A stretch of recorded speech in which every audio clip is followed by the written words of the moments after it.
everyone, online and in person. It's lovely to have you all here today. I am a research assistant with SOAS ICOP, the Influencing Corridors of Power project here at SOAS. And here we want to thank Professor Dina Matar for chairing this panel. This is the second out of 4 panels, one of which we've had on history last Wednesday. The following and the third panel would be on human rights, and the fourth will be on constitutionalism in Sudan. Thereafter. Before I start, I'd like to introduce Professor Dina. Professor Dina is a director of the Center for Global Media and Communications at SOAS. She works on the relationship between culture, communication, and politics in the Middle East, with a special focus on Palestine, Lebanon, and Syria. She is particularly interested in activism, cultural politics, diasporas, and globalization, the state and the media, Islamist politics, memory and the identity, and digital politics. Prior to joining academia, Professor Matar worked as a foreign correspondent for Reuters in the Middle East and editor and analyst with a number of news agencies in Hong Kong, Europe, and the US. Professor Matar is a co-founder and co-editor of the Middle East Journal of Culture and Communication. Thank you for sharing the session, and I'll leave it off to Professor Matar. Okay, thank you for that introduction, Rana, and thank you for asking me. I hope everyone can hear me. Thank you for asking me to chair this panel. I don't want to talk too much, but obviously it's a very important topic today, trying to think about how events get narrated and talked about, and why it is important to think about the language and the visuals that we see. Without further ado, I would like to invite our speakers to give a brief talk of about maximum 15 minutes each. We've got 2 of our speakers here, so I'll introduce them and then we'll wait for the third one. So the first speaker is Mr. Abdurrahman Al-Amin, who is a senior investigative journalist. Recently, he became the chairman of the Sudan Democracy First Group, a Sudan-based civil society organization.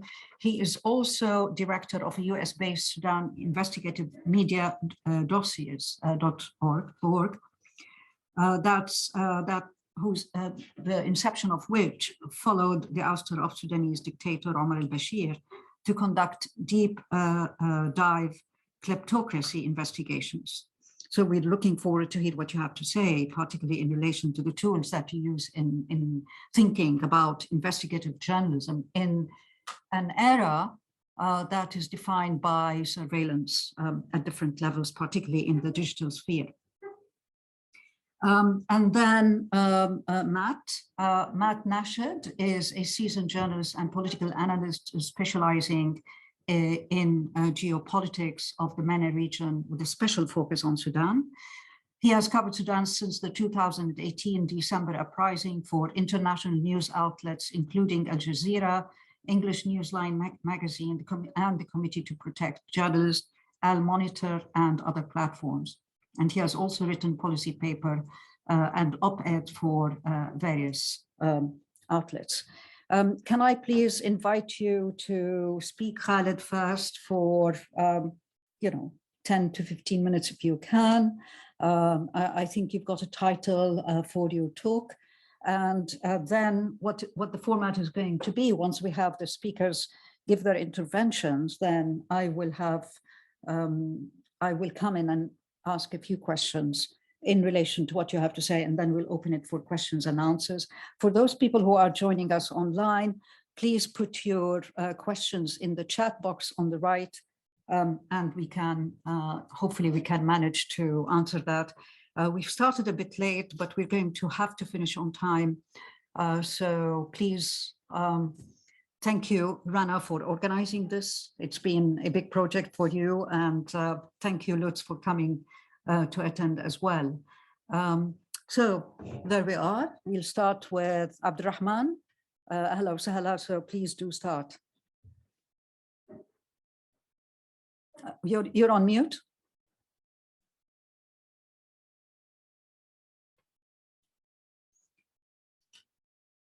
He's still on mute, is there? No, no, that's fine. Yeah. Prof, thank you for this invite, and I welcome my colleagues on this session and the panel, and all the people who are following on the internet. I chose to speak today about my titles, how and why investigative journalism became instrumental in the triumph of the Sudanese revolution. I have 15 minutes, so I want just to cut into the subject matter. Of course, under Bashir, we all remember and know that Sudan was a vast, limitless crime scene where corruption was entangled with human rights abuses and atrocities, civil war atrocities and calamities, repression of women. So 30 years under Bashir was a repressive government. It produced a lot of corruption, and that became actually the major theme of that reign of Bashir. So I put my questions at how and why. But let me start with why investigative journalism became instrumental. Of course, there was total blackout of information under Bashir, and there was repressive laws against free press, and journalists were jailed, and we all, the recipe that comes with dictators throughout the world when it comes to freedom of the press. So that was when you actually just stop free press, then you have opened the gates for corruption and unaccountability. So I thought that might have been my niche there, trying to go deep dive and investigate whatever is happening there beneath the surface, and explore how I could inject whatever findings I could get into the anger that was forming in the streets and revulsion of Bashir rule. So this is why investigative journalism became so instrumental and important, because there wasn't much of evidence-based documents or documentaries or reports. Whatever little that was triggered was known, came out from in bits and pieces. Sometimes it was a little bit exaggerated, and people, although they knew what was going on, but they didn't have this truthful evidence that they can believe in. So that is when, of course, we had to go, deploying different tactics of journalism in getting some of this stuff out to the surface and make it believable by just showing people the reality of what was going on by way of bank accounts, anything that is evidence that people can see and believe. Because most of the time, Bashir spokespeople would come and deny anything that was going on. So to counter that denial, which was inherent in these situations, I and the others had to do something more and get the evidence that we need. And so, for instance, we knew that for kleptocracy was the hallmark of the regime, and siphoning of public funds was something that was going on all over the place. But there wasn't much to show people. I mean, they kept it secret. Everything was treated in secrecy. So we had to go and do more to get these secrets out and apply forensic techniques and bring something that is believable and that is, of course, real, as opposed to rumors and stuff like that. And of course, journalism, by and large, it is the pursuit of truth. But in the case of investigative journalism, we go beyond that to show more of the hidden secrets. It's a watchdog that people can use generally. And in this event, we had to inject the masses, or the people who were disgruntled and unhappy with the poverty and killing and civil war. We had to give them the reason to revolt.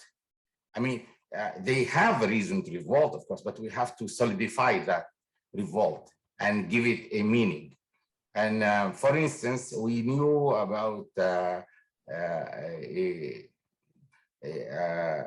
one of quote unquote investors. He was one of the regime handlers, Abdel Basit Hamza, for instance, and people knew about how corrupt he was, but there wasn't enough to show them.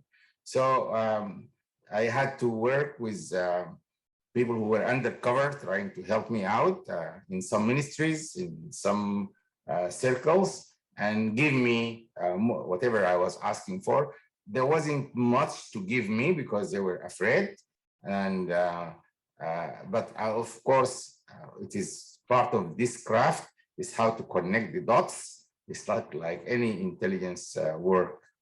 And so there was a field for journalism, investigative journalism, to occupy and play.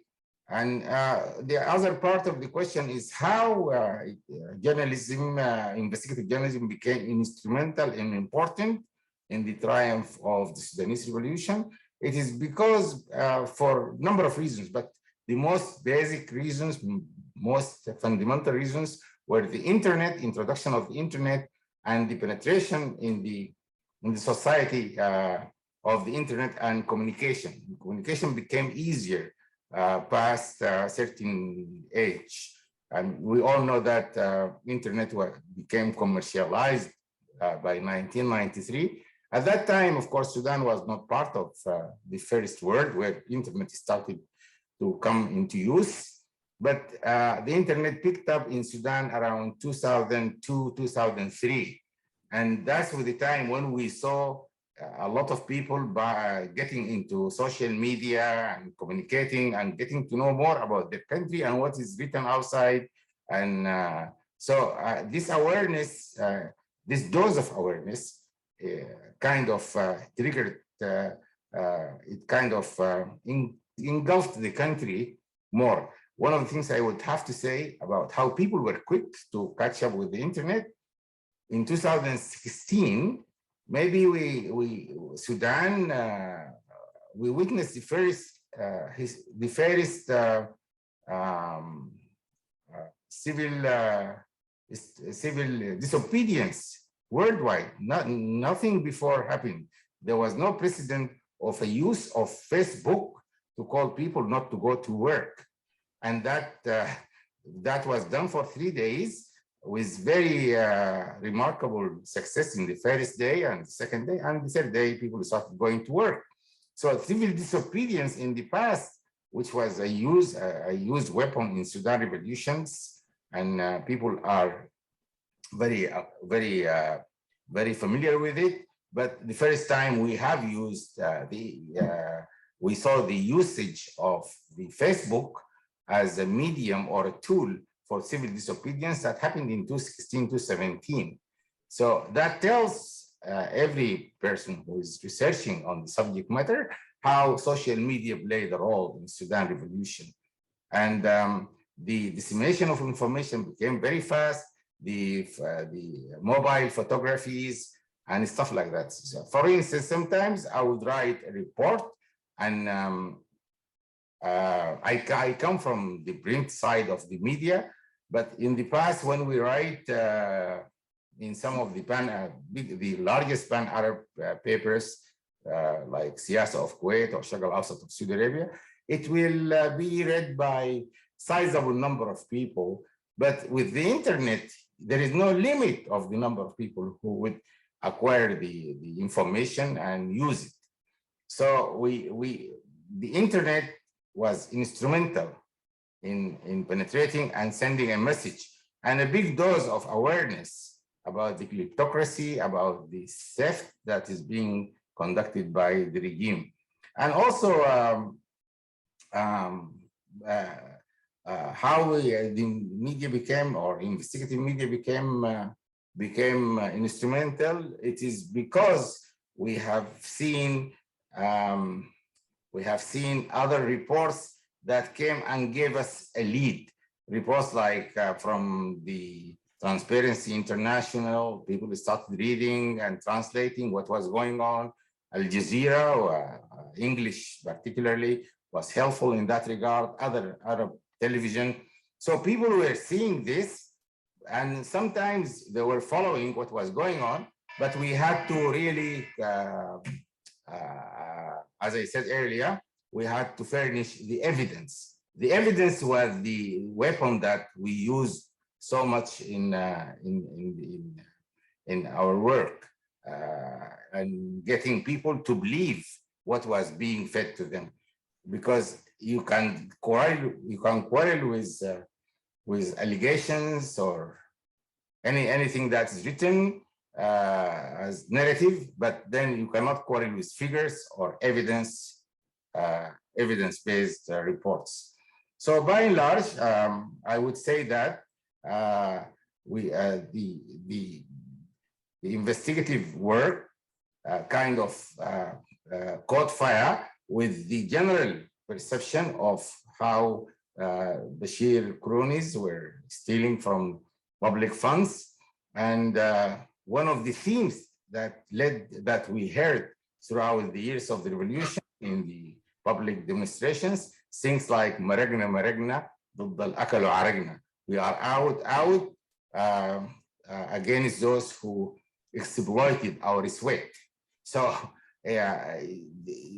people, when they get the message and they believe it, they would, they will cater it, use it in a way to cater for their own mobilization.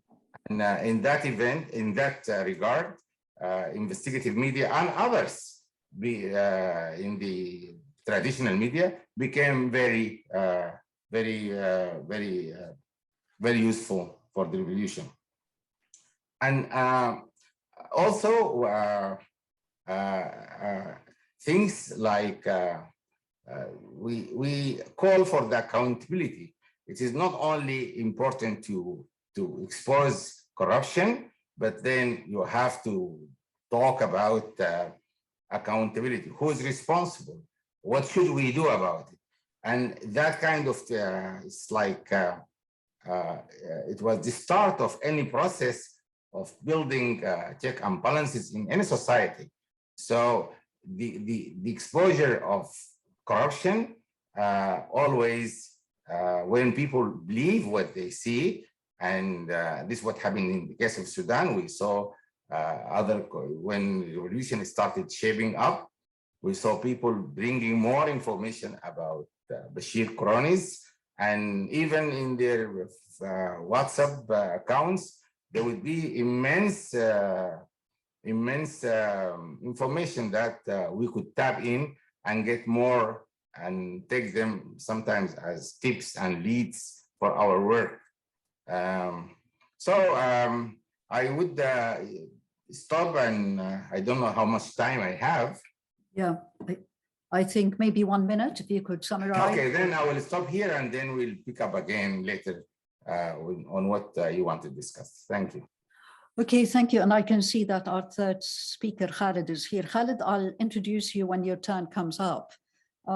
But from what we've heard, I mean, I have so many questions, having worked as a journalist and now looking at journalism and media from a critical perspective,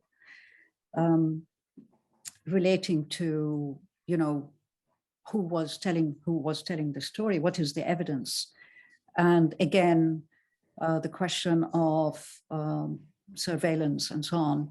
but also I don't know whether many of you know, but basically the number of journalists killed every year is on the rise. And 2021, we still don't have numbers for 2022. 2021 recorded the largest number of journalists killed doing their work, irrespective of whether it is in a conflict zone or outside a conflict zone.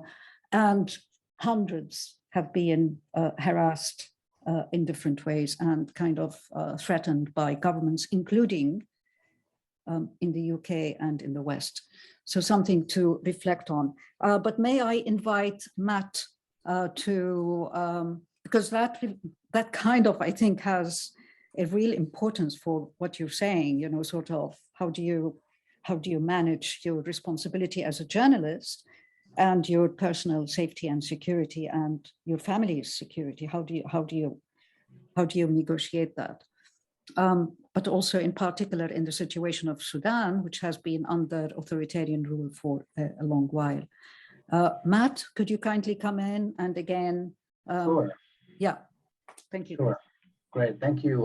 Thank you for having me on this panel. And yeah, there's a few themes, I suppose, that I would like to touch on. I'll chronologically just lay them out right now, and then go from there. So the first one, I think, I'd like to kind of raise a little bit of the recent coverage, international coverage in particular, and raise questions about who's the intended audience and how that can shape narratives and ultimately shape, I think, policy perspectives or understandings among some elite circles of how to respond to events in Sudan, and and journalism's role, sometimes constructive, sometimes less so, informing kind of those narratives at elite circles.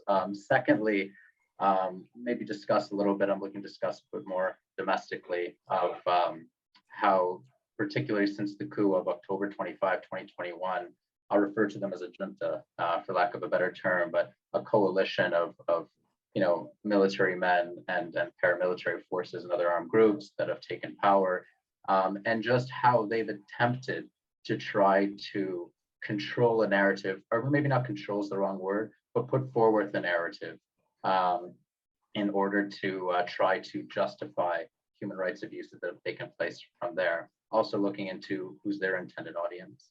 And then thirdly, I'll touch just a little bit about civil society and how they're combating that, and why they're essentially, I think they've won the narrative about what the protest movement, anti-coup protests have been able to achieve thus far, and why they've won so many hearts and minds, I think, for anybody that's been paying attention to Sudan, and particularly since the recent coup, or since 2018 and when the revolution took place.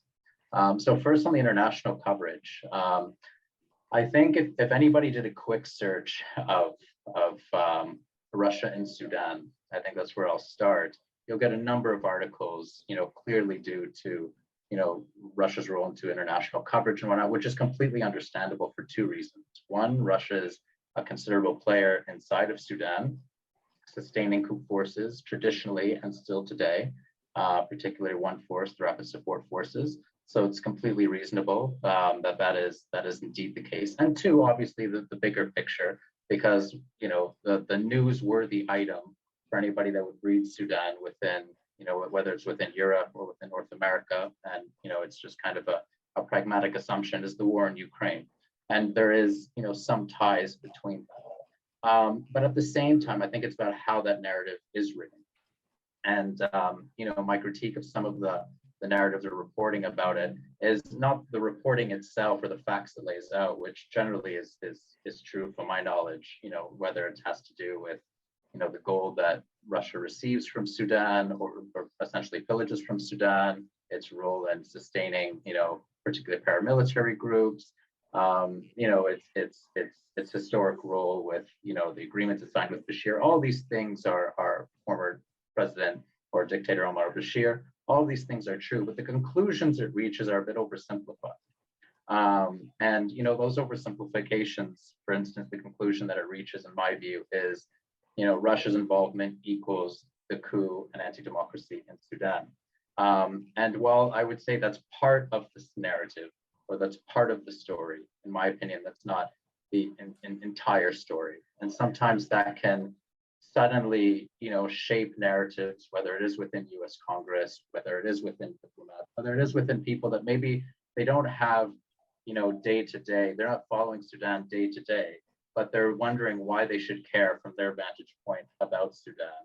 And then they'll think about policy objectives accordingly, whether it is to hinder them in Ukraine and things of the sort. But what does this actually mean in supporting, the pro-democracy movement in Sudan? Is this the most constructive policy, despite Russia's destructive, role there? And I think a lot of that is due to, the narratives and the audience that were shaped, or the audiences that international media caters to, which sometimes doesn't do credit to the story of Sudan itself. In which case, there are also a number of other actors, such as the UAE, Egypt, which I would argue play a more prominent role. And I think there are a larger obstacle, I think, to the pro-democracy movement right now, precisely because they're US partners, and that they also shape, in a degree, US outlook on how to respond to the region to some degree. And so, it's also breaking down the dichotomy that it's just US partners and Russia, when actually regionally they cooperate quite a bit. Libya, which has implications for Sudan, particularly. The UAE and Russia are on the same side. There are reports that the UAE is the place where illicit gold is the foremost place where illicit gold is sold. So when Russia gets the gold from Sudan, where are they trading it with anyways, and for what kind of price is the UAE getting it at?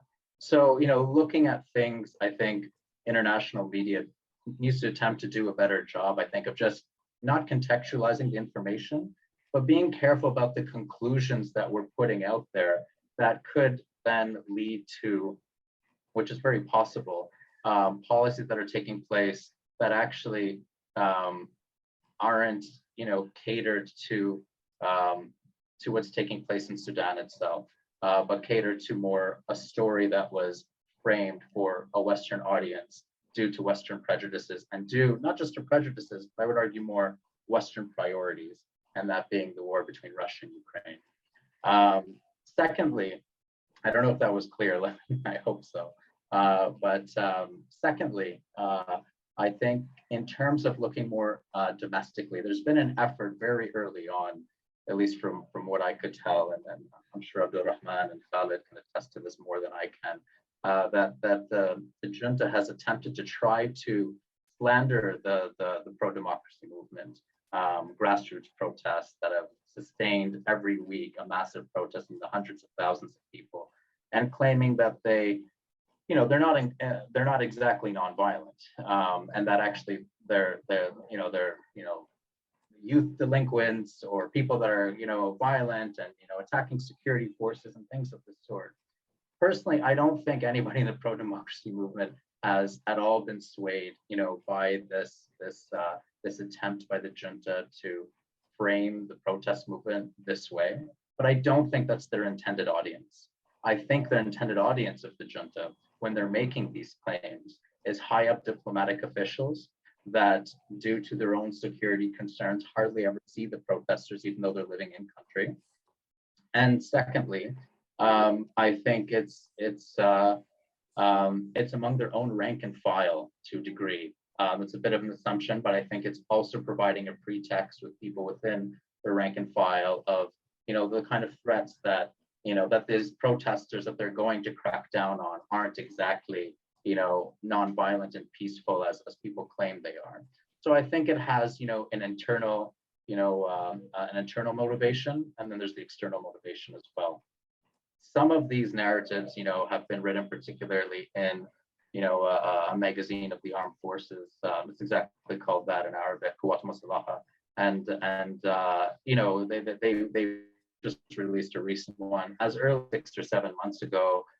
They were claiming that protests were very violent and things of the sort. The exact details rob me. But I think the point of this, again, is to justify abuses that are taking place and justify particularly trumped up charges. So, for instance, usually there's a political end to the information war that they're launching. So the political end, for instance, in January, there was a boy who was a rallying cry in the protest movement.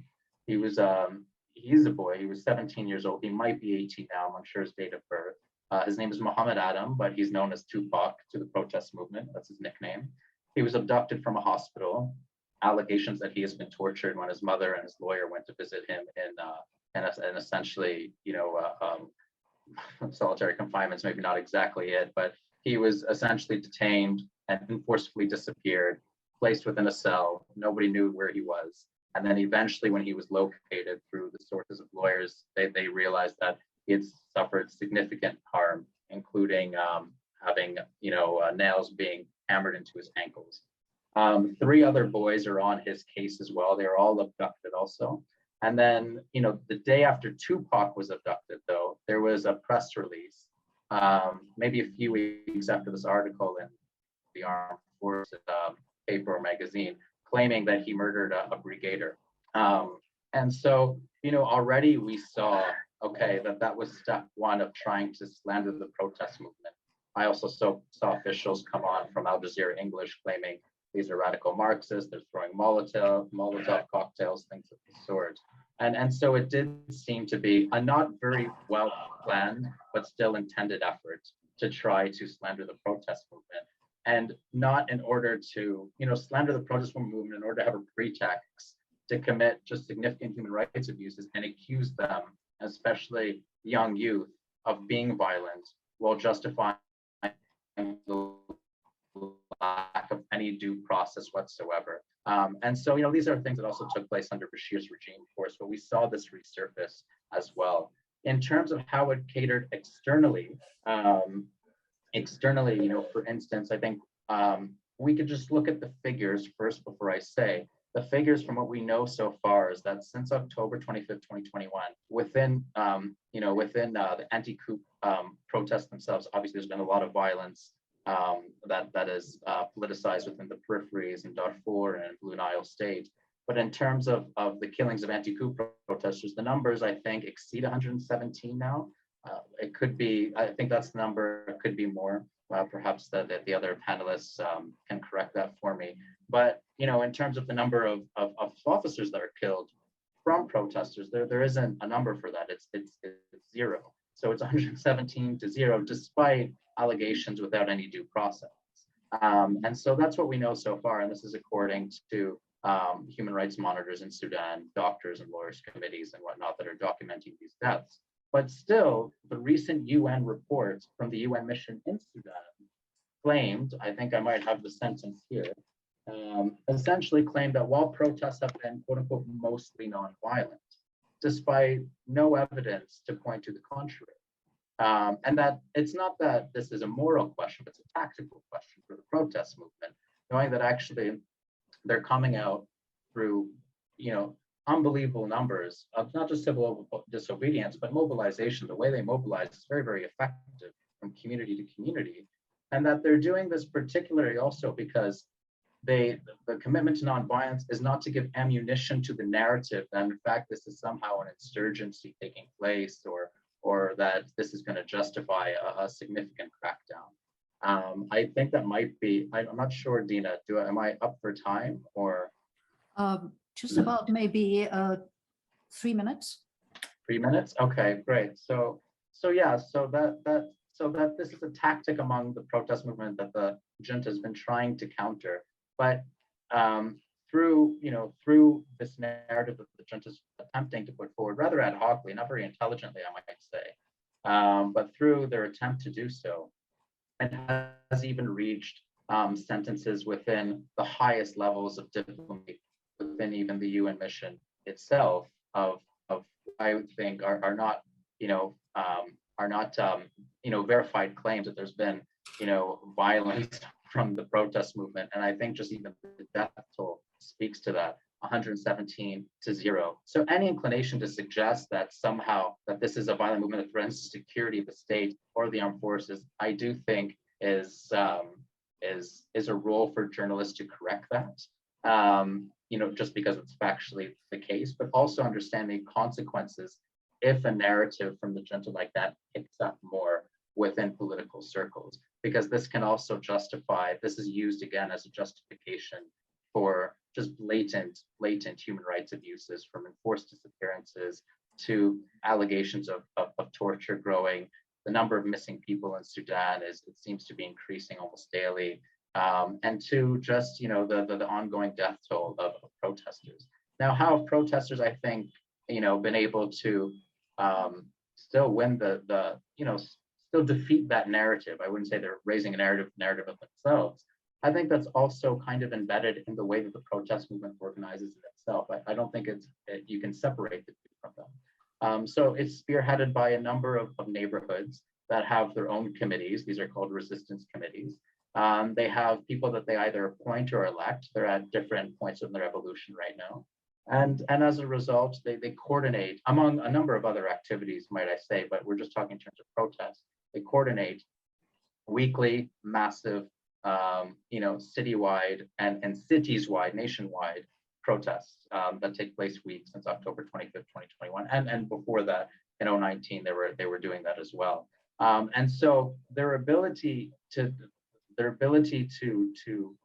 join so many local neighborhoods, the strength of the neighborhood is that people within the neighborhood know that these are people that they spent their whole lives with, they've grown up with. So there's a trust and a credibility there among one another because they're within their own neighborhood.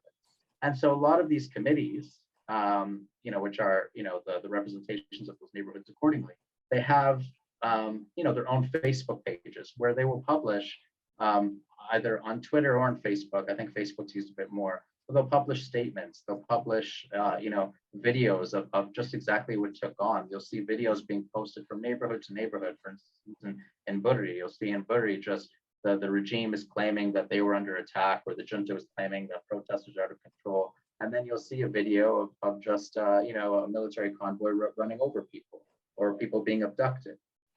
There's also, so you feel, not there's also, but you feel the social cohesion and the social credibility within communities of when they're essentially just documenting their own civil mobilization.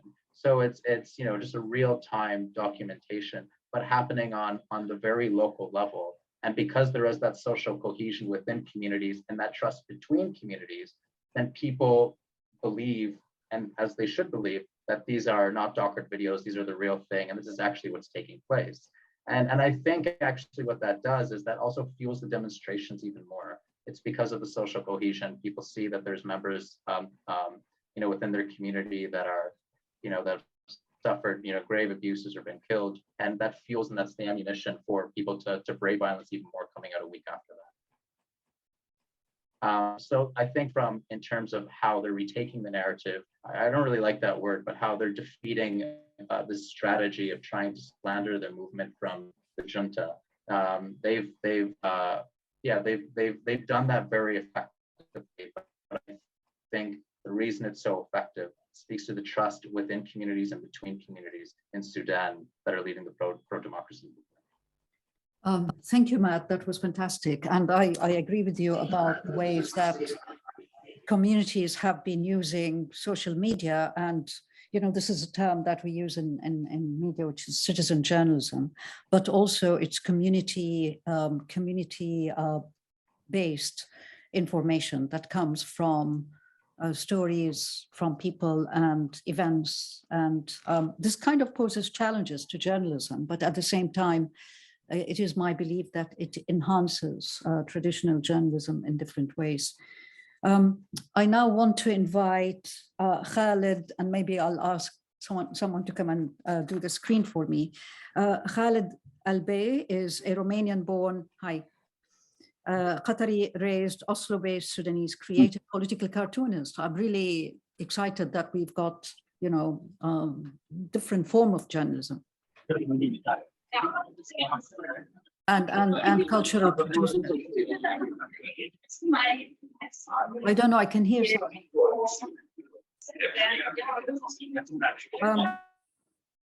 Anyway, Khaled is known for his cartoons that went viral across the world since 2011. In 2018, he was named one of the top 5 cartoonists in the world by The Independent.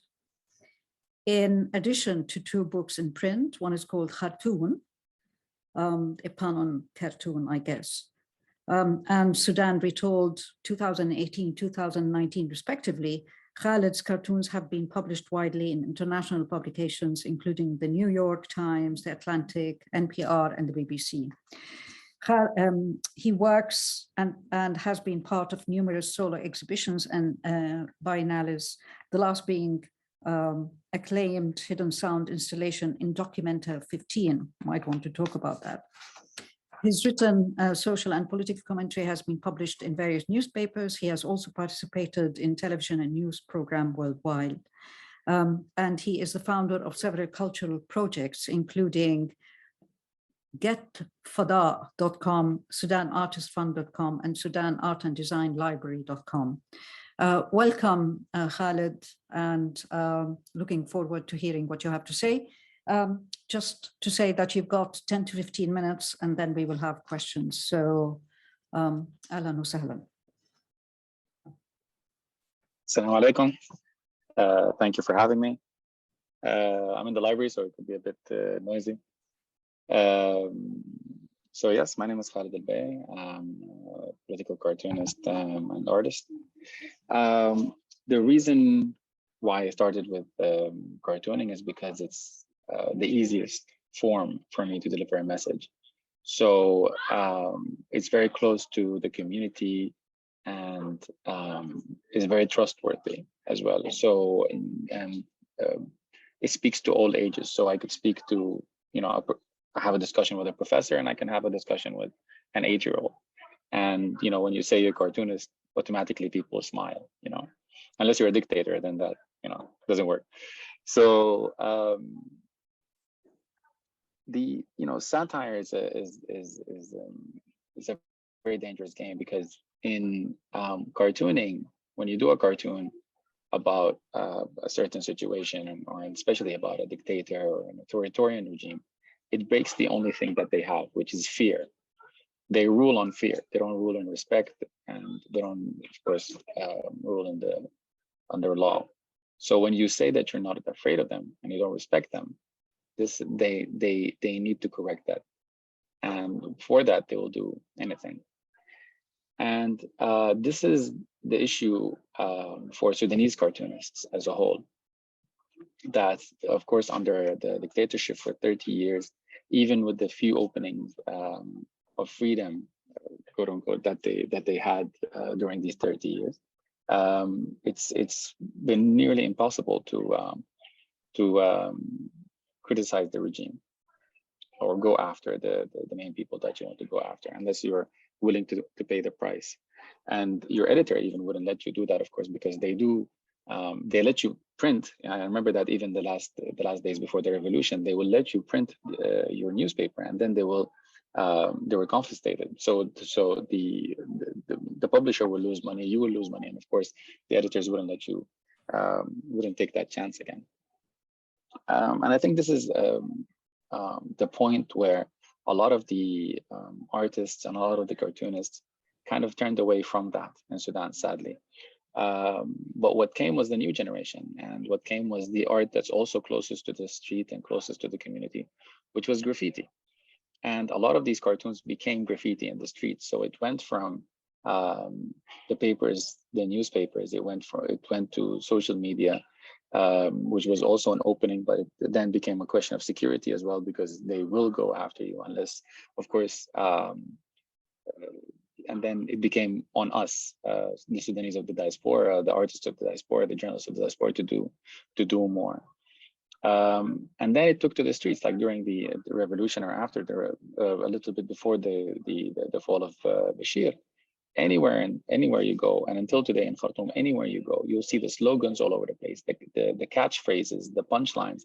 It all went to the walls of the streets around the city, and that's very similar to what happened, of course, during the Arab Spring. I mean, I remember one of the first things that I saw when the revolution in Libya started was it was a camera, like a phone camera filming, and it was people throwing shoes at a caricature of Gaddafi that was that was graffitied in a wall, on a wall in Tarablos.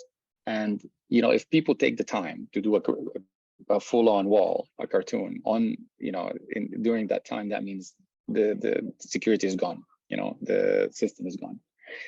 So in Sudan, at the beginning, we didn't have that, but we had the punchlines, we had the slogans, you know, tasqut bas, all of these things. They just kept going on the street. And it was, I remember until today, you know, it was young guys and mostly girls actually going out with their backpacks and writing really quickly at the night and just, you know, running. So this is where the cartooning and cartoonists, sadly, like most journalists, you know, had to come up with different ways to express how they feel, or whether they come up with a different name or they write under a different name or something like that.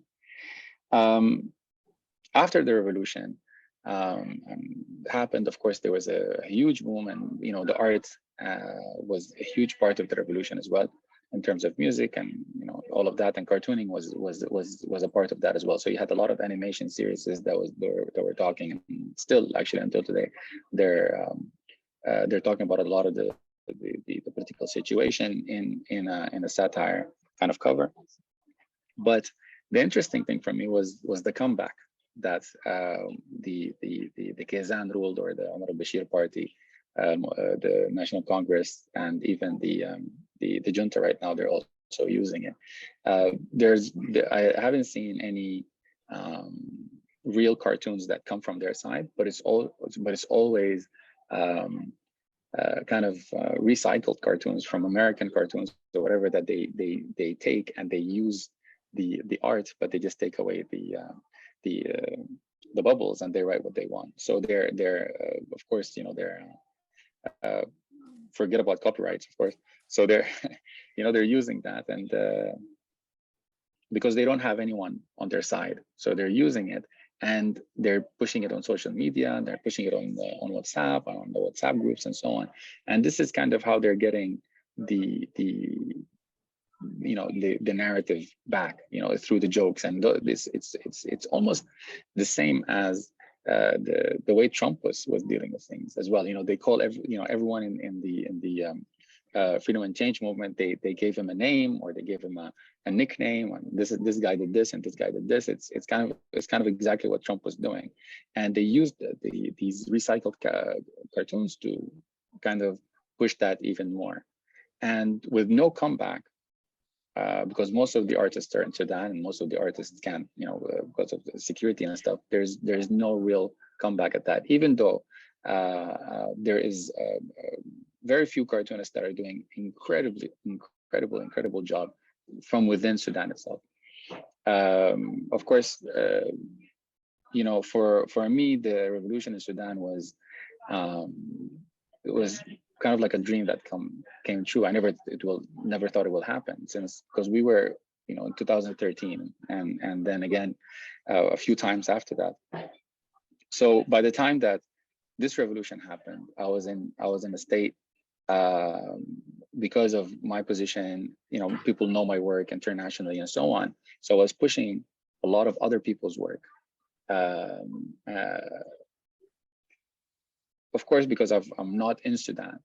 And of course, it's that survivor's guilt, one. And then the second thing is really that you want to push other artists to do the real work, what's going on in the street, and all of that. So that's it for me. I mean, that's really what I wanted to talk about in terms of the cartooning and the counter narrative. Thank you so much. I'm just trying to get the screen back so that we can get, and then please, as we have, okay, thank you, Rana, for putting something in the chat about Khalid's artwork. But it's kind of interesting about the role of the art and the role of graffiti and street art during upheavals. As a Palestinian, I know for sure that Palestinians, you know, artists, they put up a lot of graffiti, and only for it to be whitewashed overnight by the Israeli forces, and then they go back again the next day. So it's almost like a running battle. that goes on the streets. And again, it happened obviously in the 2011 uprisings in Egypt, and you mentioned Libya, obviously, and Tunisia. So the role of street art was very big.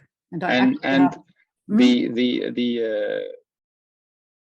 I did this project in Bahrain, and I was in Bahrain after the Lula roundabout, and you know, the revolution was, they were trying to still tame down the people in the street, and you can see that they spray over the graffiti, which is kind of the idea of the graffiti. It's blunted censorship that shows you that they're trying to hide something, so that they're not really hiding anything. And you know, that in itself, that was my artwork, that I kind of took pictures of all the deleted graffiti, and you can see that in Khartoum as well a lot. That's very interesting. Thank you so much. That was for all our panelists. Thank you for the discussion. I have some questions, opening questions, if I may, because it seems to be that there are, you know, the word narrative, as one of you mentioned, is overused. So what is it? Are we, you know, so different narratives, alternative narratives, competing narratives, etc.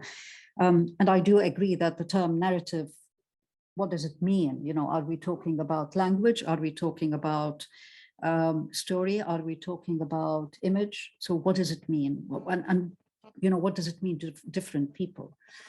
So my question here is that in the history panel, perhaps some of you have been in that panel, there was a discussion about, or there was a reference to the many histories and the many untold stories that get kind of ignored, or have, you know, particularly by marginalized people, women, and other people, get ignored normally, and get even more ignored during times of conflict and upheaval.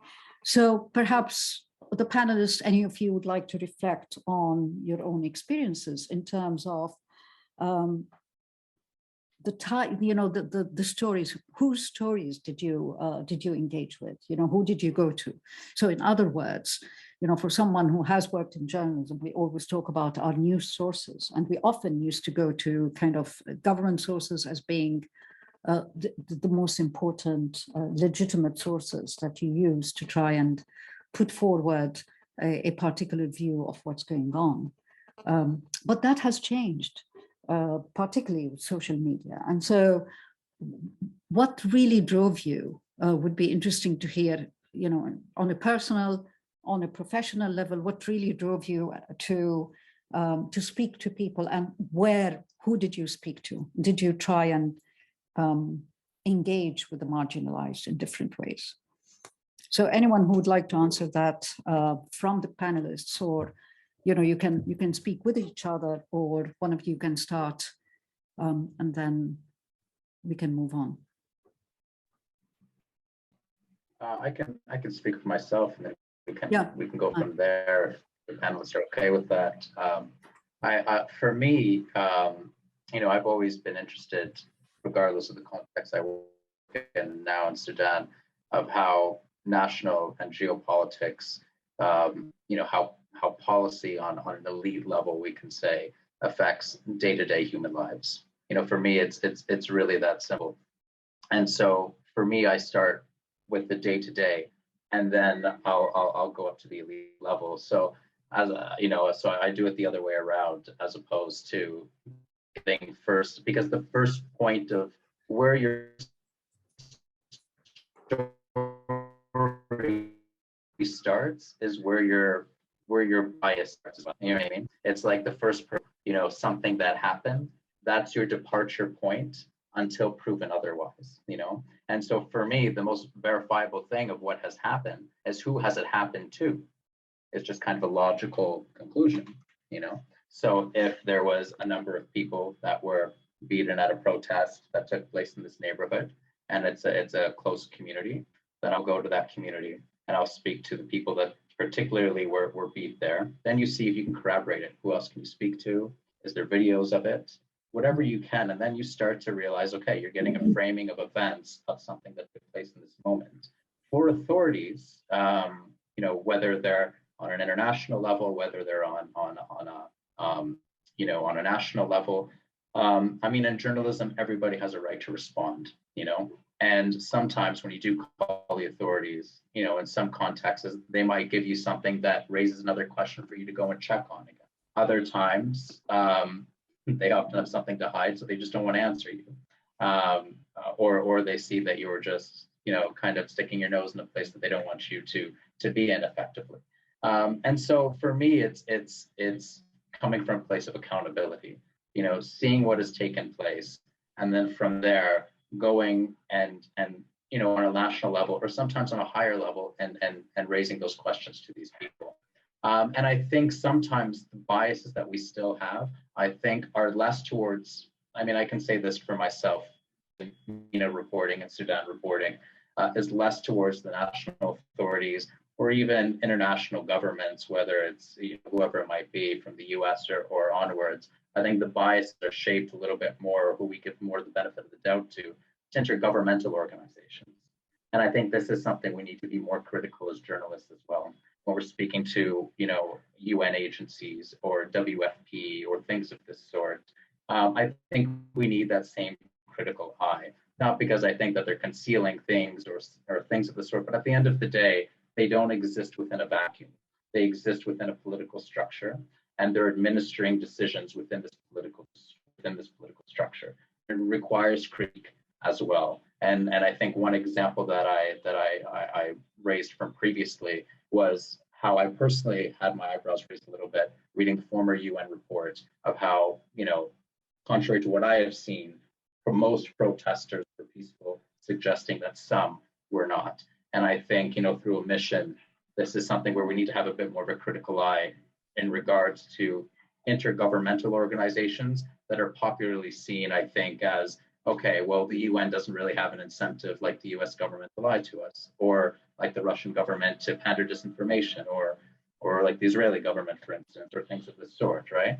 But I think we need to carry a little bit more due diligence, not suspicion, but due diligence when we're kind of interacting with these bodies as well. Thank you, Matt. Anyone else would like to speak to that point, please? Yeah, if I may jump in. Yep. Yeah, okay. I think I'll just give my generic answer, like any other career.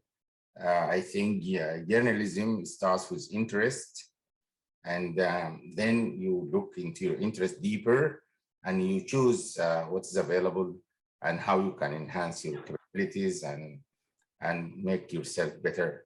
On a personal note, I think I was lucky in a way to start my career in Kuwait when there was a ceiling of democracy, and when there was Naji Ali, rahimahullah, the cartoonist and the best known in the Arab world. I shared an office next to his office. And as a young reporter, I was an economic reporter. That was my major when I went out of college. But then Naji kind of captured my interest in knowing him more. And coming from Sudan, which was not very much into the Arab world politics, and being in Kuwait, I learned a lot. Mustafa Abu Lidda, our editor-in-chief, and all those characters that left Lebanon after the war in 75 and 76, and they came to Kuwait. And I was mingling around these names, big names, and with that ceiling, higher ceiling relatively to the others, Siyasa of Kuwait, Al-Ghabas, and the rest of them, 5 dailies. So that kind of really enriched my experience very much. And I moved immediately after that to the States to pursue my graduate schooling. And here, and I think this is where my investigative talents started to blossom, and working, covering the State Department with people like Ted Koppel and Dana Bordofer of the Washington Post, and Marvin Kalb and Bernie and the rest of them. And just to know how these guys can go after this story, big stories. I mean, something that you cannot learn in school, they wouldn't tell you. Even the best school of journalism, they don't teach you at Columbia School of Journalism how to become a good journalist, a good investigative reporter. So you have to develop your capabilities. And after that, I went and I did some studies in intelligence analysis.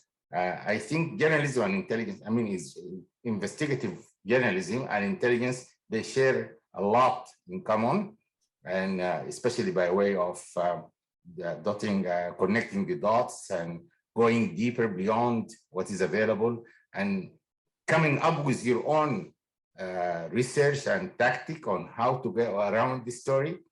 And being a Sudanese, a good part of our years were wasted in dictatorship. That's another compelling reason to be a journalist, because even if you read the everyday talk, we are like the Palestinians, like you, Prof. We love politics. We were born with politics. There was no discussion that people would be involved in with passion as politics. So, and I used to laugh with my Palestinian friends, my mentor, Abu Samir, Mustafa Bulibda, and he would tell me one time, I haven't known you guys from Sudan, but you are even worse than us in Palestine. Although we had a state and everything, but our passion was there, buried in politics.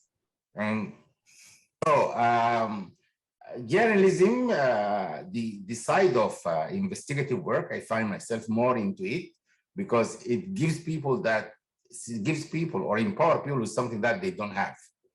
I remember, I'm good. This is my first time to meet this gentleman here in my sharing the panel with me, and I thank you for this opportunity. Khalid Al-Bey, a younger man, and I have seen his work. I was very impressed, and I remember this particular satire he once produced, very funny. This first time for me to see him, and his satire tells more about the character. It was, I was working on a story about corruption. And then I was going through some of the stuff, just unearthing some from open source. And I came across this cartoon. That's how I came to know him. I mean, to know his work. And it was a flag, Sudanese flag. Inside the flag of the Sudanese flag, there were 3 colors. And there is a triangle. And I see these 2 characters asking each other. The flag is, part of the flag is missing, the big one. So the triangle only there. And on the flag, on the Republican Palace. If you remember that, Khalid. And then these guys were asking each other. He said, where is the rest of the flag? The other guy answered, they sold it. So, I mean, what he capsulized there in one sentence, or this small little thing, I could spend a lot of time trying to unearth and trying to tell people. So this is the power of satire work and art resistance, and how we can all, we do different things here in this panel, but it all comes to the end, the receiver of this information, the people. And that is the most important thing. Thank you. Thank you. Thank you very much. Appreciate your contribution here. Khalid, do you want to say something about my question, which is, who did you know, obviously doing your artwork and your cartoons, you might want to tell the story of particular people or even yourself, but would you go to marginalized people or would you try and include them in the report, in your artwork? So is there a shift in the focus on whoever is your source of information here? First of all, يعني دكتور عبد الرحمن والله يعني تشرفت جدا بكلامك. يعني I'm very proud of what you said, and يعني I will treasure this for my life. يعني. Thank you so much for that. for me, because I lived on social media, I grew up on the internet. We were from the first generation of the internet, and we knew.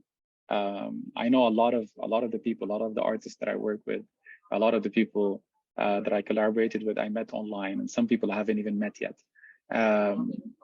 So my sources have always been the citizen journalists. My sources have always been the people that I speak to online. Because I don't live in Sudan, and I haven't lived in Sudan for a very long time. So, which is also gives me some sort of an imposter syndrome as well when I do work about Sudan, because I feel like I'm not from there. I don't know what's there. So, and that goes both ways. Like when I'm talking about hope and staying hopeful and staying in, and doing work in the revolution and so on. Sometimes I feel like is it my role to actually say so? Is it my role to push people to go to the street when I'm not even there? So really, that's why I think in the revolution in 2018, I did mostly just kind of pushing other people's work rather than do work on that. So it's a huge topic for me, but I think the main thing I think that we've lost is the citizen journalism, with Twitter and Facebook being infested with troll farms from that are from the counter revolution forces in the region, from the Emirates or from the Israel or from whatever after the revolution. There were thousands of accounts made with faces, mostly of girls, young girls, so that with names and with different locations in Sudan on Twitter and on Facebook, and they were just disseminating the fake news all the time. So what they did, I think, the issue was not about, yes, if we get the fake news to circulate, that's great. But if it doesn't, it will hurt even the real people who are trying to put the word out in the streets. So people are diluted. The truth is diluted with all this fake news. So it's I spoke in two different things, but this is mainly how I get my information, and this is mainly how I still do. I still have trusted people that if I want to talk to about something that I'm not sure about, I reached out to them. There are people in different fields.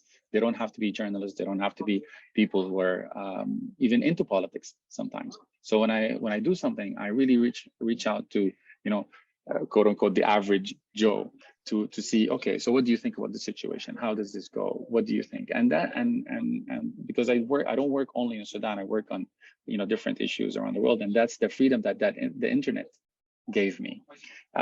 So yeah, my source would always citizen journalist or basically the average Joe. Thank you very much. That comes to my next question, which is very nicely that the December Revolution seems to be, or we've heard that it might have included a new generation of activists, particularly of 15 to 26-year-olds. So, and because of social media, these activists or this generation was able to kind of make their voices heard more potently. What do you think about that? And do you think, and that is a question that I always grapple with, which is, how do you, you get a story about something? How do you kind of validate it? How do you know that it is actually the truth? And that it has actually happened, particularly if you're out of the country. So in a sense, yes, of course, we can rely on citizen journalists and we can rely on the internet, but how do you know that it is actually has happened? And obviously we do have images now, so visuals do play a big role. So perhaps one of you again can comment on that. So what is the effect of all these developments on the mobilization in Sudan? Has it, like for example, the activism by the youth, by the young generations, how has that affected mobilization, and whether you've seen a domino effect, or whether you've seen an acceleration of people trying to put up their stories. We've seen that a lot in Egypt, in Sudan, in Syria, where you have competing visuals coming up. It was a big story during from 2011 to now, I think. So perhaps one of you could comment on that. Whoever wants to come in first, just come in. Khalid, it's you again, or Matt? Matt, you want to come in? Sure, I can comment a bit, but also a bit if Abdulrahman or Khalid would like to comment as well. They like to offer a contribution, but yeah, I guess the two, yeah, I have two separate thoughts, but the first one is certainly I think we're seeing, because of the community, I think it's a reflection of civilian mobilization to the protests. And we're seeing that reflection through social media as opposed to vice versa, So I don't want to over exaggerate. I think social media is an important tool. I don't want to reduce the mobilization to social media. And I think what's important about that is that early on in the coup, or during the days of mobilization during the days that led up to this year's ouster, the internet was suspended and there was blockouts. That did not stop mobilization. And I think what speaks to that is the social cohesion and trust of communities and their ability to interact with one another. But still, how does this play out on social media? Well, I think the more that particularly the resistance committees have evolved, we've seen discussions and dialogue evolve on that as well. And I think we've even seen it evolve to where formal politics at a grassroots level, I know that kind of is a weird thing to say, has taken place online also. So for instance, the resistance committees, growing from a step from coordinating demonstrations to now thinking about a political vision thematically and technically of how they want to bond together in order to produce a single or two visions that represents all of these different communities that are heterogeneous in so many ways and reflects the diversity of Sudan, but at the same time have united common denominators. But what they did after they went through their own processes of speaking to their own constituents, going through a number of drafts between every single committee, then effectively what they did is that they then put the charters online. And then from there, we saw dialogues taking place online over feedback or what people thought about it and things of this sort. So we see the reflection of the neighborhoods and the discussions that are taking place on the grassroots level then come to the online sphere. And that indeed does make it more inclusive. But I think also this was helped their survival because it's not reduced to the online sphere so that they can't just be cracked down on that at the same time. So irrespective if it's ripped away, then the heartbeat of it still exists, if that makes sense. I also think on the second point, we are definitely seeing, the dialogue being reflected in new shows that are coming up, whether on television, there's one that's TV, or another one that's called Sudan Bukra. There's activists networks where we're seeing, people like real kind of grassroots intellectuals get together and speak about real issues. They're speaking about security sector reform. They're speaking about, what is the revolutionary project that they're thinking about for themselves. So this is very interesting to see and to witness and to hear. And so I think, social media, they've taken advantage of this tool in order to elevate a discourse that has still been, that would still exist irrespective if this tool and when this tool is suspended or ripped away by the junta authorities. Thank you so much. May I just have a follow-up comment here and maybe opening up a question, and this will be the last one that I have because I want the audience to ask some questions. Absolutely, you pointed to a very important point that we always talk about, which is the importance of interpersonal and community communication, so informal networks of communication. And these matter more than the networked communities that we see via digital platforms and so on, because they do form, they begin, or they kind of are the kernel for the beginning of a new language that can be then used in social media platforms. So we should never forget, so in a sense, when we talk about communication, we talk about journalism. It's a different thing of, what is it you're communicating? How do you communicate? What are the networks that you are using? So obviously the street is a very important space for networking, as are the walls for graffiti and for the artwork and music as well, different forms of expression that are kind of innovative, but also have a long history in the region. So it's not new. The new thing is that we have digital technologies that are widely available. And we cannot forget, of course, the digital divide is that not everyone can use these social media platforms.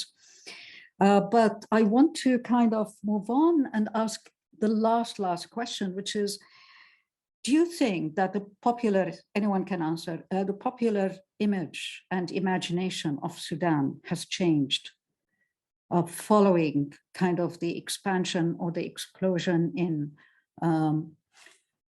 quote unquote, narratives about the Sudanese revolution, about the uprising, about the downfall of Bashir?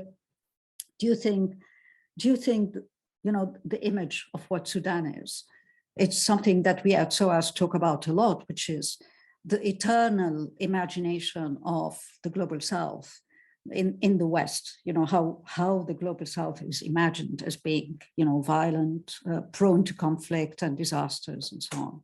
And this is a language that, sadly, journalists have contributed to, particularly the mainstream media, the BBC and so on. And, we don't want to go into that because the BBC is a big problem in this country.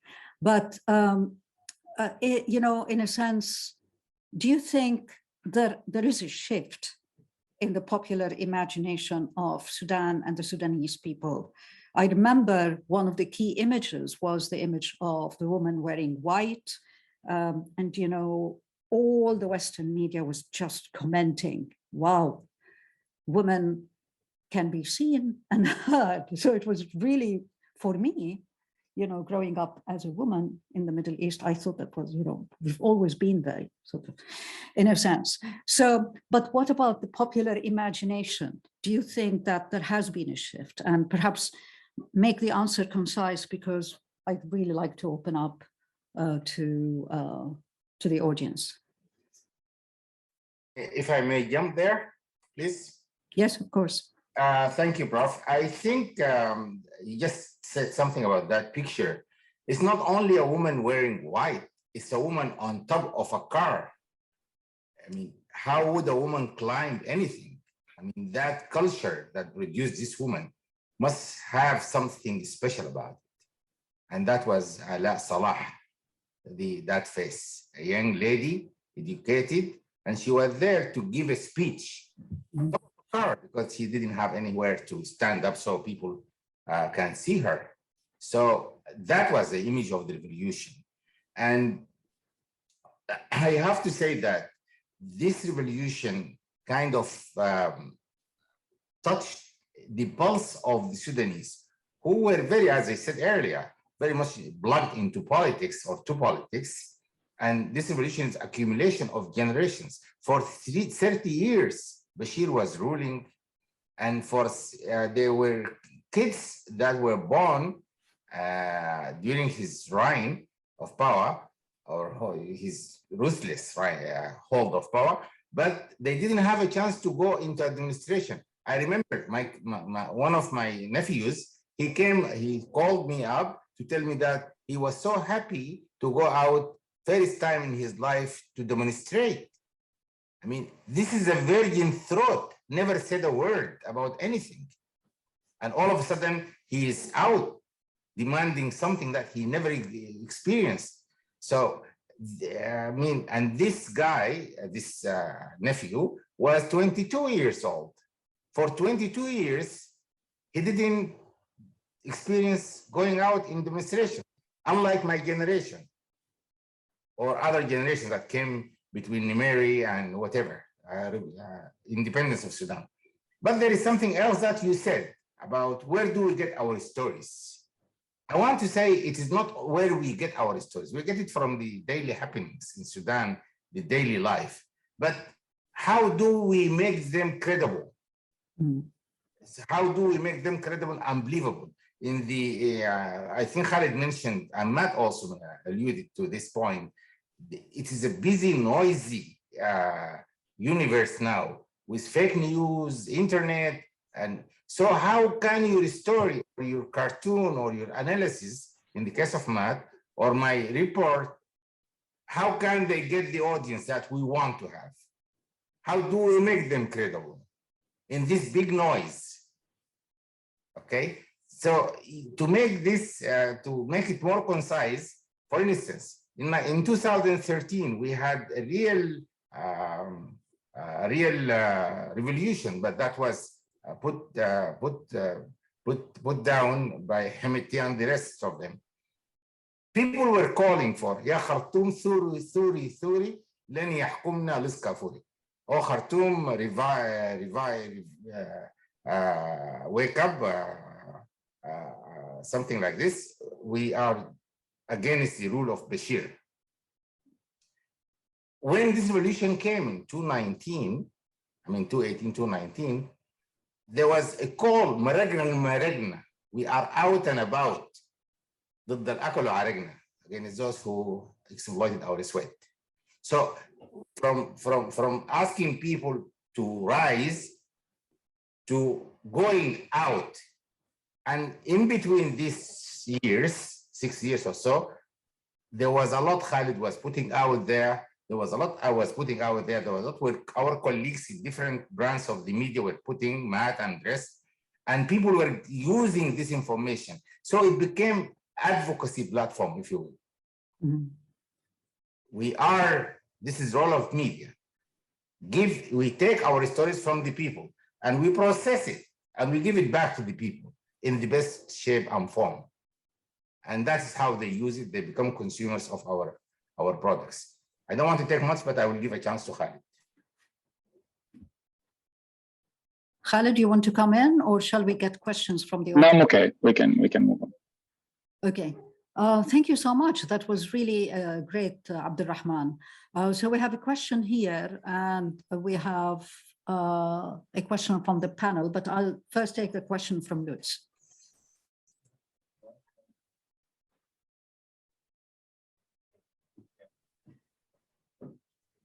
Waiting for the microphone.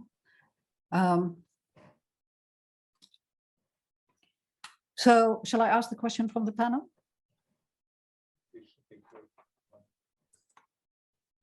Or maybe, is that loud enough? Yeah. Yeah. Should be. Can you hear? Yeah.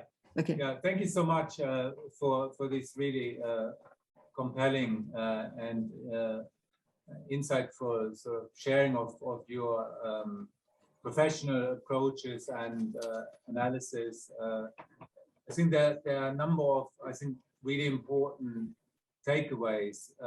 And you know what struck me as someone who sort of worked on human rights in Sudan in the course of the revolutions, really, and I think Matt emphasized it again and again, the many innovative forms of human rights documentation and related mobilization, some of them really unique, and also something that all of you think emphasize is obviously the change in discourse.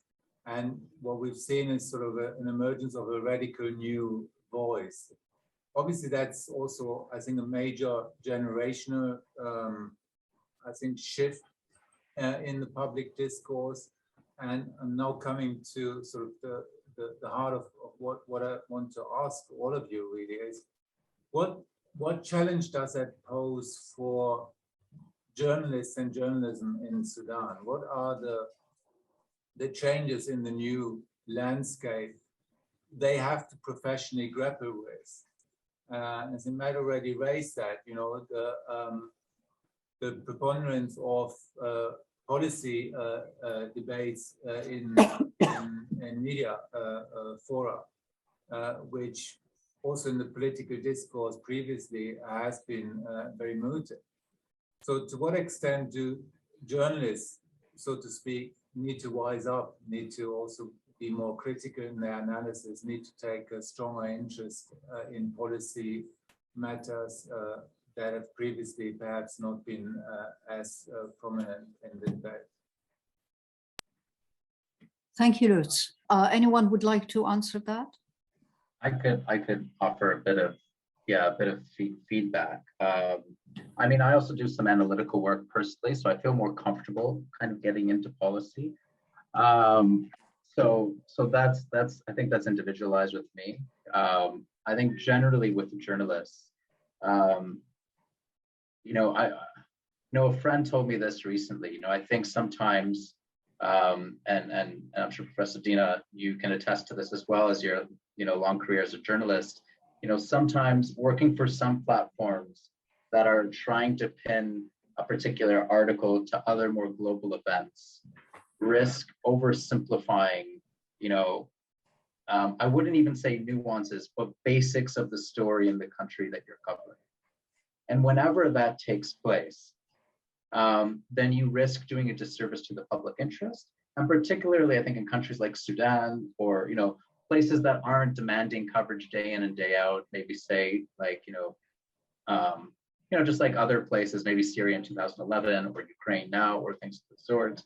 I think that risks for people that are invested in policy to have a misrepresentation, as I added before. So how to remedy this, and I think it happens on two levels. I think it on a journalist level, there should be an emphasis to clarify, not to oversimplify. That's what a friend told me recently, and I think they're absolutely correct. It's about breaking things down, but not to the point of compromising, the integrity of what's taking place or the facts in that country. The second issue, though, is that I think we should be careful how much we ask of journalists in a lot of cases, especially in a profession which is, maybe this is a strong term that I feel economically is murdering journalists.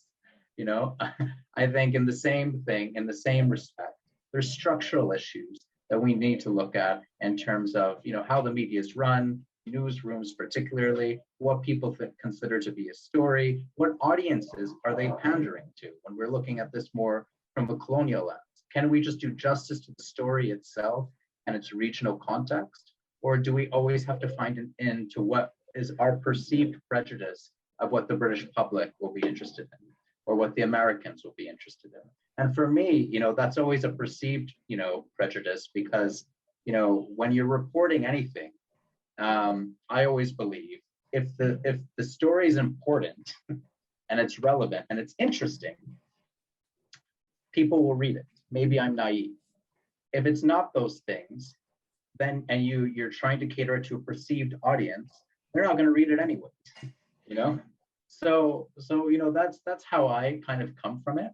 So I think as long as we maintain our integrity as much as possible to the content that we're reporting on, well, then whoever is reading for reliable, documentation of events that took place or context or analysis, then they'll be able to have as much of a credible source of information for their job, which is then to craft or contemplate policy within these circles. But journalists are there to clarify and reveal and contextualize accordingly. Their job is not to provide policy recommendations, right?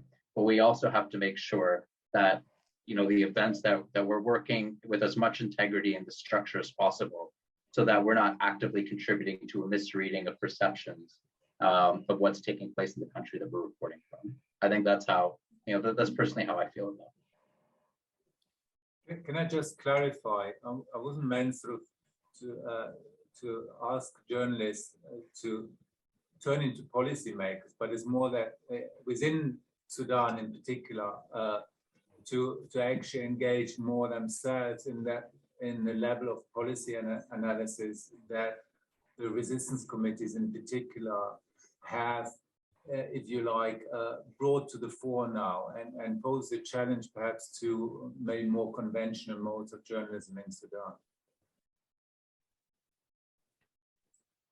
Yeah, I think I see your point, Lutz, but maybe we should move on. I think you're absolutely right. There needs to be, but if you look at the average interest and coverage in Western media on a daily basis, you'll find that very few stories from Sudan are seen, even in The Guardian. So you'd really have to go to, if you're interested in a particular country or issue, then you'll have to find where that issue is reported, I feel.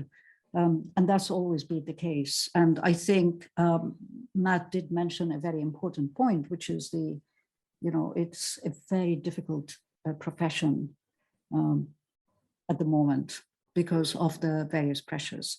But maybe I should go to the question from a Zoom user, doesn't give his or her name. Sudanese diaspora, we really struggle to keep up with news and updates from the Sudanese revolution, whether it was in the mainstream news outlets or elsewhere. So the people in the diaspora relied on social media. So the question is, why do you think news from Sudan revolution is not given the space it deserves in international media? And what role do you see yourself playing? So anyone who would like to answer that, please do. I can jump in. Yeah. Yeah. Okay. Khalid. I think the main thing is the lack of footage, because this is what it's all about now. News kind of became entertainment. So you need the right footage to show at the BBC or the Al Jazeera or whatever. If there's no right footage, then they can't verify it, and they also can't show it. So that's one issue. And then with mobile phones and so on, then that kind of also we started getting better footage. At least there in Khartoum there was drone footage, but the issue always, I think, that we don't have a reliable source inside of Sudan. So as Matt mentioned as well, I've worked with Sudan Bukra channel. And it's the only actually Sudanese channel that's independent, and having a Sudanese channel, a TV channel is absolutely incredibly hard because of funding, because of the lack of TV journalists in Sudan that are willing to do political coverage. And of course, the security. So we had to operate from outside of Sudan. We had to find the right people to deal with in Sudan.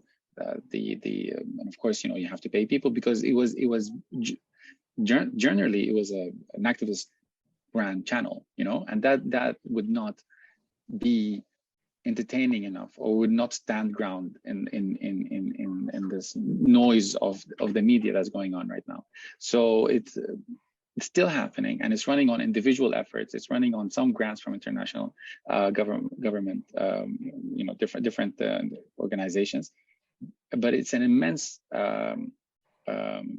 level of commitment from these activists that have been doing this for at least 4 years now. But again, the issue is that news is not only about Sudan. There's a million other things happening, but the news that you get is from certain things. You get what's going on in Ukraine. You get what's going on in this, and every time it's about one thing, and then it moves on. The fashion becomes something else. So during the beginning of the revolution, after Ala Salah was on top of that car, we got the right. This is when the push was supposed to happen for Sudan to be on the news all the time. But look at Myanmar, for example. It's a very close situation to what's happening in Sudan, but not a lot of news comes out of there as well. Which is very sad. And this is kind of what the dictators rely on. This is what these authoritarian regimes rely on, that this is a phase that will go. If we persevere through the first 3 days, 4 days of media noise, then we can survive, because something else will happen, and then everybody will get distracted. The headline will become something else. Thank you so much. May I just jump in? Yeah, also? come in. Okay. I think also besides what Khalid just said, I think it has to do with the tips that Khalid was talking about, the footage that TVs do not have. I think also there is a responsibility on people to tip the news organizations to what is going on. I mean, like, if I'm not tipped about a story, if I don't read it, I cannot follow it up. And so the case with any other kind of media. So the tip itself can start something. For instance, take a report that was earth moving, the Wagner Group operation in Sudan and Ni'ma Baghir, CNN. This is not a new story. It is not a new story. It was in New York Times, it was everywhere. We had reports here. I participated in a report with Century Organization in Washington. We have published a lot about this gold story and what is happening in Sudan. But then you have the power of CNN and the glare of CNN cameras.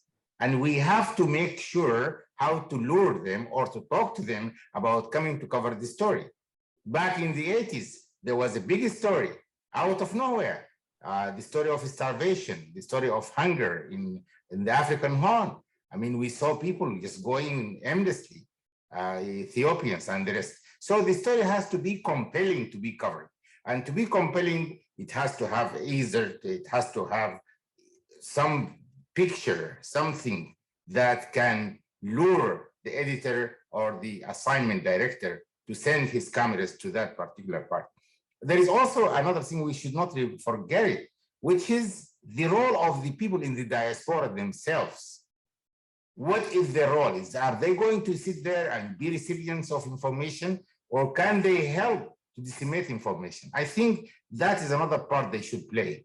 I mean, they know a lot about their countries. They know a lot about what is going on in their countries. I mean, if they cannot send a note to the editor of the Washington Post or New York Times, that is important. That tip is important. Their congressman, their senator, what have you. So make the story or contribute to the story. The story does not just wake up and walks on itself. It has to be triggered. So that is very important. Then also the third part answer would be the historical equity disbalance between the West, the industrialized world and the third world. I mean, how much they cover stories here and how much they cover stories in the third world. That's another thing that is more of history, of course. Thank you. Thank you so much. Come and study in the media department. We will let you know why do some, issues take precedence. I have a last question here because we're really running out of time. We have maybe about 4 minutes before we have to close off. And it's a question to Khalid, which is asking about how can we encourage the large number of talented cartoonists, graffiti artists, and so on, how can you help in promoting their talents and other opportunities to those and make a career in cartoonism? That's interesting. And Rana, you've got another question here. So Khalid, maybe just point to your website, let them see. I think this is a very important question, and I've been really trying to work on this for at least the last 10 years. For cartooning in particular, it's again, cartoonists around the world are having a hard time getting hired by newspapers. So a place like the New York Times doesn't have cartoonists anymore. Everybody's on freelance. In Sudan and the Arab world is a problem with the freedom of expression. What I've done is that I created an organization called Sudan Artist Fund, and with the organization, of course, it's online. I can write it here: SudanArtistFund.com, and we have a jury that picks an artist. Everybody, of course, applies. You apply with your portfolio. It's not based on a project. It's not based on anything. This is my work. This is what I have been doing, and I would like to get the prize. And this is all crowdfunding, we've managed to so far secure funding for 12 artists. This month actually is, next month is going to be a year that I'm funding. Every month I fund one artist with $500. And what I want to do is kind of push that forward into making a mentorship and, you know, if I have the funds to do so. When it comes to cartoonists in particular, what I've done is I made a smaller project, and it was about a weekly cartoons. So it's a weekly cartoon contest that I ran on my Facebook page. It's called Khartoon by You, and Khartoon is my work, and it does refer to Khartoum, and it refers to my name, Khalid, and it refers to cartoon. I thought it was really funny when I made it. So it was, and that is a contest that I do every week. So the first artist gets $100, second artist gets $50, third artist gets a mention, a credible mention.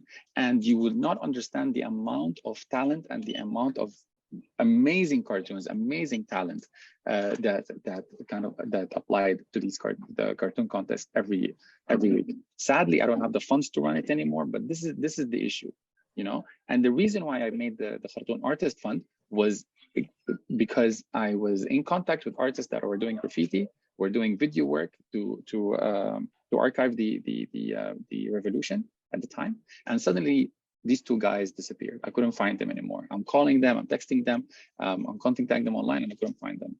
And one of them contacted me because I was asking about him. One contacted me like a month after that, and he said that he had to basically go offline. He had to disappear because the Janjaweed was looking for him. And they, not because they wanted to hurt him, of course they wanted to hurt him, but they also wanted him to work for them. Okay. And if artists don't have the right funds, they don't have another choice. You know, what else are they going to do? They either give up on their work, and that's the only way that they can make money. There is no money right now for creatives in Sudan. You know, the people that work in Sudanese TV, they're not really, you know, they're not the kind of creators that we're talking about. So this is the issue. If we do not support artists, who will? If we do not support artists, who will tell the story of the revolution? Who will go out there and do the graffiti and do the cartoons and tell people the real story? And they keep doing the fake cartoons and doing the memes and all of that. But we need to support the counter of that. We really need to do that. So this is why we have the Sudan Artist Fund, and it's been going on for a year right now, and it's been doing really well. The artists all over the world, not only in Sudan, they need support. Thank you so much. I think we're coming to an end. Rana, do you want to come in quickly? Because so I'll let Mo Hashim in the online audience ask the question, and if there's time, then I'll ask mine. But Mo Hashim, I okay. think there is no time. We've just got 4 minutes before it's 7.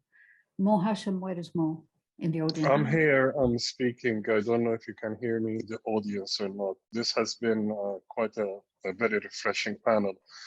And unfortunately, if there is no time, then, you know, I just want to ask one very brief question, which is what sort of, I work for the BBC. I quit my job at the BBC. I went to Sudan to be part of a group of people who were brought in to try and reform the state broadcaster. And I worked there for about 14 months, and I had to resign after the military coup took place. So I can there is a major structural problem in the media sector overall in Sudan, be it whether it's for entertainment, the creatives, or hard news, or investigative, or disinformation. And that problem is funding. There is a chronic problem with funding. There is a proper problem for training and media literacy within the journalist community. Now, the people who work within the state broadcaster are all people who fundamentally treat it like... Mo, can I interrupt and ask you to ask your question, please? So my question for the panel is, with all the difficulties that the political situation has in place, what is the best way to, I guess, to make wealthy capitalist Sudanese see that there is benefit in investing in the media, and not everything has to be political. is there scope for that? And I'll just leave it there. Yeah, and Rana, quick question, quickly, because really I have to rush. I have another thing. Right. You So, have another thank you, thing. Dina. Can we come to Thank you, Dina. Well, my question is kind of long, but how is the distortion of facts propagated by state media discounted or to discount the agencies of local peoples and multiple peoples that are and divided identities involved? Okay, thank you. Okay, thank you. Anyone who would like to answer any of these questions? So maybe we'll start with Abdurrahman. Abdurrahman, can you speak like for 2 minutes, then Khalid 2 minutes, and then Matt 2 minutes? Okay, I would probably speak less, 1 minute, try to do it in 1 minute. Yes, thank you. Most question, and thank you more for the question and your experience in Sudan, which I quite understand how painful it was. However, I think the first thing now to be done, there is no way to rectify the situation now until this military dictatorship is removed. There is absolutely nothing that can be done now with this dictatorship and the return to the censorship in a very, very bad way, to the even more than Bashir days. So there is absolutely nothing that can be done now in the media and to make the a bad situation better. Burhan has to go, and then we have to look for something else. We should, in the media, irrespective of where we work, we should work towards that goal as hard as we can, because we can see that Matt talked about Tobak and Khalid's drawing every day, and I am doing a little bit of work also. So all this work has to go on and to be culminated. The last question, which I did not quite understand, but then if you are talking about media, media is about accountability. And accountability draws a lot of stuff, and you can tap into different sides. What we need to do is to make our work research-based, evidence-based, and credible. And that will be the most important thing to do. Thank you. Thank you very much. Anyone else from the panel wants to kind of quickly come in? Sure, I can add two quick notes. Yeah, I mean, just to piggyback on Abdurrahman, I think it's really difficult for the media environment inside Sudan. I wouldn't know as much as Mo Hashem, but for instance, you know, since the coup, a lot of media conglomerates, from my understanding, that were confiscated from the previous King committee, and obviously there was lack of oversight over that, so there was some issues raised with that. But you know, there's been a remonopolization of and recovery of assets within the media platform as well, and I think that speaks to you know, just another branch of return of Bashir-era politics and regime following the October 25 coup, and the media is a reflection of that. So through democratization, the struggle through succeeding with that, we're going to see more opportunities logistically and technically to open up the media environment within the country, I would imagine. As for sorry, yeah, I think that's a good answer. Khalid, do you want to come in quickly? I think it's interesting what you said about the Sudanese supporting a media outlets. I really tried. I think I took a file and I literally went to, you know, most of the Sudanese businessmen, trying to convince them that if we do not have a local TV channel, because the, you know, social media is not reliable anymore, it's not believable anymore, everything is diluted. We don't have sources of truth that people can see. And that's the issue. You know, everyone in the villages, in Khartoum, in the peripheries, everybody, if they have a TV channel, it will be solved. It will be like 80%. You know, this is what we need, a reliable TV channel. And as you said, it doesn't have to be all political. We need a media source that can represent Sudan, that can present the right side of Sudan, that can present the democracy that we need. Thank you. That is amazing. And I can answer Rana maybe. And I really think that it's a matter of continuing. It is a power struggle. So, you know, and the media is part of the struggle. So what we have to remember is that the media is not just something out there, and the world and social and political society is there. It's part of the continuous struggle over power. And so in a sense, when you have the state coming in to try and use a particular narrative to reinsert itself, then you have people like Khalid, people like Abdurrahman, people like Matt, and many others who are trying to do something else. But I also think what Khalid said is so important, which is how do you get people who have the money? So money plays a big role here. How do you get them involved in this? And we, you know, all populations and different countries are facing the struggle. So it's not only a Sudanese issue. It's an issue that that many societies face. How can you get economic and financial interests allied with causes for social justice and you know, empowerment in different ways? But I would like to stop here as it's getting late, and I have to rush off. And I really appreciate this, particularly as someone who is, you know, still continuing to try and figure out a way of, you know, giving voice to alternative, marginalized people and so on. So thanks, and thank you, Rana, for asking me to chair this. And I'm really delighted to meet all of you. I would love to keep in touch, and thanks all for your time. Okay, thank you. Thanks, everyone. Join Bye. us again next week for another exciting panel on human rights, institutions, international and local. Same time, same place. I'll send a Zoom link now. And thank you, everyone. Thank you to our panelists for your time and your insights. Take care. Thank you. Bye-bye. Thank you. Bye. Bye. Bye, take care.